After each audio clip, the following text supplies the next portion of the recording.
I used to work night shifts at a hotel that sat right off the interstate, the kind of place you'd only stop at because you were too tired to keep driving. It wasn't fancy. 40 rooms, faded carpets, humming vending machines, a front desk that creaked every time you leaned on it. But when you've got bills to pay, you don't care about atmosphere. You just care that the paycheck clears every Friday. My shift was 11 p.m. to 7 a.m. 8 hours of quiet, fluorescent hum and the low murmur of the soda machine in the lobby. Sometimes it felt like the whole building was breathing, just me and that sound of air vents rattling like lungs. Most nights were uneventful. Check-ins slowed after midnight, the highway emptied out, and the silence became this heavy thing that sat on my chest. But every now and then, something small would break that silence. The elevator doors opening by themselves, the phone at the front desk ringing. But when I answered, it was just static. Sometimes I'd hear footsteps on the third floor, even when the monitor said there was nobody up there. I told myself it was pipes, old wiring, echoes. You learn to explain away weird things when you work nights. You have to. Still, there was one thing I couldn't explain. Room 313. That door was always locked. The system listed it as "Do Not Assign." When you scrolled through the reservation chart, every other room was highlighted in green or red, booked or empty. But 313 was gray, untouchable. One night after maybe my second week, I asked the morning clerk about it. He was an older guy, the kind that drinks coffee black and never says more than he needs to. He looked up at me and said, "Maintenance issue." Then he went right back to sipping his coffee, like that was the end of the conversation. I laughed and said, "Yeah, but what kind of issue?" He didn't look at me. "Just don't assign it. It's better that way." That was all. So I stopped asking. Still, every night when I walked past the monitor showing the third floor, I'd see that dark corner of the hallway, the one where room 313 sat at the end. And I'd feel something. Not fear exactly. More like pressure. Like if I looked too long, I'd start seeing something move there. For a while, it was just that. A weird hallway. A room I wasn't supposed to touch. And too many hours alone. Then came the night everything changed. It was just after 2:30 a.m. I remember because I had just brewed a fresh pot of coffee. The lobby smelled like burnt grounds and cheap cleaner. I was half asleep, scrolling through my phone, when the automatic doors hissed open. A man walked in. He was in his late 40s maybe, neat but tired looking. Worn jacket, small rolling suitcase, the kind of traveler you see once and forget. But there was something in his face, this hollow look, like he hadn't slept in days. He set his bag down and said softly, "Do you have a room available?" I nodded. "Plenty. You want upstairs or ground floor?" He paused, glancing at the empty lobby. "Upstairs, top floor, if you can." "Sure thing," I said. Typed a few things into the system. It automatically suggested room 310. I clicked next. 311. 312. Then my eyes landed on the gray box again. 313. Out of curiosity, I hovered over it. And for half a second, it wasn't gray. It flickered green, then back to gray. I blinked, rubbed my eyes, figured it was the old monitor acting up. So I checked him into room 312.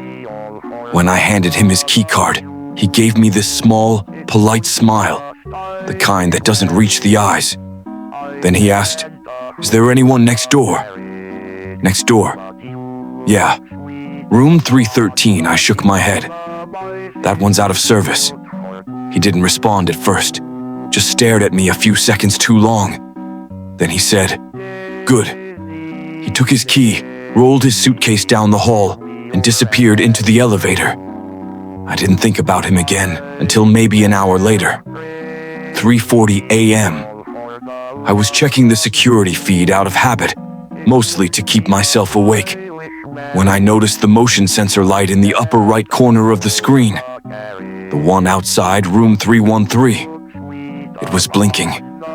Normally, that light only turns on if someone walks past the door. But no one had checked in near there except the man in 312. I leaned closer. The hallway looked empty. Carpet still. Doors closed. But the sensor kept flashing like someone was standing right in front of 313. I zoomed in. Nothing. Then, just as I was about to switch cameras, I saw a door open. Room 312. The man stepped out, barefoot, still in jeans and a t-shirt. He glanced one way, toward the elevator, then slowly turned his head toward 313, and stood there for maybe 20 seconds. No movement. Then, he took a few steps down the hall. I could see him clearly now. His posture was stiff, like he was listening. His head tilted slightly, ear turned toward the closed door of 313. He raised his hand, knocked once, then again, then leaned in, pressing his ear to the door, and suddenly jerked backward. Hard, like something had pushed him from the other side. He stumbled, turned, and ran back into 312, slamming the door. The motion sensor light went out. The hallway went still again. I sat there, staring at the monitor, my pulse in my throat. I wanted to call his room, check if he was okay, but something about the way he'd reacted froze me. You ever get that feeling that something's none of your business, but your curiosity keeps clawing at you anyway? That's how I felt. Around 4:10, I decided to go up. I told myself I'd just make sure everything was fine, that the motion sensor wasn't glitching again. But deep down, I think I already knew something was off. The elevator ride up felt longer than usual. When the doors opened, the third-floor hallway stretched out in front of me. Dim, humming with that low fluorescent buzz that never quite went away. I started walking. 310.311.312. Light under the door. He was still awake. And then I saw it. 313. The door looked different, slightly darker, maybe swollen from moisture. The metal number plate was tarnished, hanging crooked. And the "Do Not Assign" tag dangled from the handle, half torn, swaying slightly though there was no breeze. I told myself it was just the air vents. I got close enough to hear my own breathing. The carpet under my shoes made almost no sound. And then, I heard something, soft, rhythmic, breathing. But it wasn't coming from 312. It was coming from inside 313. The sound was faint, just enough to tell my brain that someone, or something, was breathing behind that door. Slow, uneven, like whoever was in there had been holding their breath and had just started again. I froze. The air in that hallway felt thick, heavier than it should. I whispered, "Sir? Hello?" Nothing. Then, from 312, a soft click, the door opened a crack. The man peeked out, one eye visible through the gap. He whispered, "You heard it too." I nodded. I thought maybe someone got locked in there. He shook his head, fast. I checked. The handle doesn't move. It's locked from the inside. We both stared at the door. Another breath. Then something that sounded like cloth sliding over the carpet. I took half a step closer. The man hissed, "Don't. Just don't." But curiosity is a stubborn thing. I leaned closer and whispered, "Front desk. If someone's in there, you need to answer me." For a moment, there was silence. Then, so soft I almost missed it, a voice, a woman's voice, whispered, "Help me." It was right against the door, so close I could almost feel the vibration of her breath through the wood. The man grabbed my arm. His hand was cold, shaking. "It's not a person," he said. "He keeps saying that. Every night. Every night. That hit me. He'd only checked in a few hours ago. "What do you mean every night?" I asked. He didn't answer. His eyes darted toward the elevator, like he wanted to leave but couldn't make himself move. Then thud. Something hit the inside of 313. Once, then again. The sound wasn't heavy. It was soft but deliberate, like someone dragging their fist along the door. I backed up. The man stepped into his room and slammed the door. I stood alone, staring at that door, the dull yellow light buzzing overhead. The air smelled faintly metallic, like old coins or blood. I forced myself to turn away and walked back to the elevator, pressed the button, waited.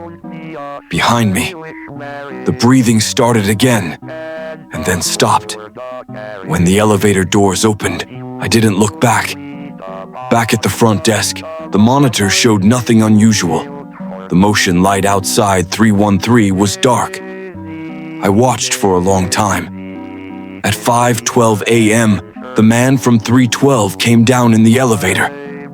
He looked worse, eyes sunken, skin pale like paper. He didn't look at me. He just placed his keycard on the counter and walked out through the glass doors. Didn't even take his suitcase. I thought about calling out, asking if he was all right, but I didn't. Something in me didn't want to hear whatever answer he might give. When daylight came, I told housekeeping to skip the 3rd floor. Didn't explain why. But later that morning, while I was finishing the end of shift reports, I overheard 2 housekeepers talking near the supply closet. One of them said, "They should have sealed that room years ago." The other replied, "You mean 313? You weren't here when it happened, were you?" I leaned around the corner. "What happened?" I asked. They both went quiet. The older one finally said, "There was an accident. Years ago, a man died in that room. Locked from the inside." I frowned. "How?" She shrugged. "No one knows. The latch was still in place when they broke it open, but there was no key inside." The younger one whispered, "Some say the door locked itself again after the police left." They both laughed nervously, like it was a joke, but neither of them looked amused. That night I tried to shake it off. When you work nights long enough, the line between imagination and reality gets blurry. You hear things. You see shadows move because your brain wants movement in stillness. But around 3 a.m., the elevator dinged again, on its own. No one came out. I watched the monitor. The doors opened on the 3rd floor, empty, then closed. I felt a pressure in my chest, like the air itself was waiting. Then, on the screen, the motion light by 313 blinked once, twice, and stayed on. I stared at it for maybe a full minute. Then, in the grainy footage, the door of 312 opened, even though the room was empty now. A suitcase slid halfway into the hall, tipped over by itself. The elevator doors in the footage opened again, then froze, just wide enough for a dark shape to appear between them, like someone standing there, half inside. No features, no color, just a shadow. And then the feed cut to static. I called the manager at home, told him the 3rd floor camera had gone out. He sighed, like this wasn't the first time. "Just leave it," he said. "We'll fix it in the morning." I hesitated. "There's something strange about that room, sir. I think someone—" He interrupted, voice sharper. I said, "Leave it." Then softer, "Do not open that door." And he hung up. The next night, I almost called in sick. But something in me, I don't know if it was curiosity or stubbornness, made me clock in anyway. The lobby was quiet, too quiet. Even the vending machine wasn't humming. For a while, everything was normal. I made coffee, walked the halls, checked the monitors every half hour. But right before 3 a.m., I heard it again. That slow, uneven breathing. Not from the third floor this time, from the stairwell behind the front desk. I turned off the radio, leaned closer. The sound was faint, like someone standing on the steps, just out of sight. Then, a whisper. "Help me." Same voice, same pitch. My hands started to shake. I backed away, staring at the door to the stairs, waiting for it to open. It didn't. Instead, something tapped, once, twice, on the other side of the wall. 3 floors up, directly beneath room 313. I took the elevator anyway. I told myself I just wanted to see that the hallway was empty, that the light on the monitor was broken again. When the doors opened, the 3rd floor looked different. Colder, somehow. The lights flickered every few seconds, leaving the hallway in flashes of darkness. At the far end, the sign for 313 hung half loose, one screw missing. And the door was open, just a crack. The tag that said, "Do not assign," was gone. My first thought was that maintenance must have gone in earlier, maybe to fix the wiring. But then I realized something. The latch wasn't broken anymore. It was brand new. Someone had replaced it. I stood there listening. No breathing now, just silence. I pushed the door slowly. It creaked like it hadn't moved in years. Inside, the room was almost empty. No bed frame, no curtains, just bare carpet and a single chair in the corner, facing the window. And on the wall, faint marks, like scratches, running from the baseboard all the way up to the doorknob height. I took one step inside. The air was cold. Not hotel air conditioning cold, basement cold. And it smelled stale, like the inside of a locked box. I crouched near the wall. The scratches weren't random. They were letters. Forgive. Forgive. I stepped back, my throat tight. And then I noticed something else. In the corner where the chair legs touched the carpet, the fibers were pressed down, as if someone had been sitting there for a long time. But there was dust on the seat. No one had touched it in months. I whispered, "Who were you?" For a second, nothing. Then the air seemed to pulse, like pressure in my ears before a storm. And a voice behind me, close, right at my shoulder. "You checked me in." I spun around. No one there. But the door had closed. I grabbed the handle, pulled. It wouldn't move. I slammed my shoulder against it once, twice. Nothing. Then, breathing again, right behind me. Slow, wet, shallow. I turned slowly toward the chair. There was a shape sitting in it now. Just a shadow at first, darker than the room around it. Then, faintly, I saw the outline of a man. Head tilted down, like he was asleep. I whispered, "Sir." His head lifted, but there was no face. Just blank skin, stretched smooth where features should have been. And the voice, the same one I'd heard through the door, said again, "Help me." I stumbled backward, tripped against the door, still locked. The air grew heavy, pressing against my chest. The light flickered once, twice, then everything went black. When I opened my eyes, it was morning. I was lying on the carpet outside the room. The door to 313 was closed again, and the "Do Not Assign" tag was hanging neatly from the handle. I don't remember how I got out. The manager found me around 7. He didn't look surprised, just told me to clock out early and forget about last night. I tried to ask what was going on, what that room really was. He sighed and said quietly, "Everyone sees something different in there. The hotel keeps the door locked so no one has to remember." Then he added, almost to himself, "It never stays empty for long." That was 3 months ago. I quit the job a week later. But sometimes late at night my phone rings once. No number, no voicemail, just a single ring. And if I listen closely after it stops, I can hear breathing, faint, uneven, like someone on the other end is waiting for me to say something.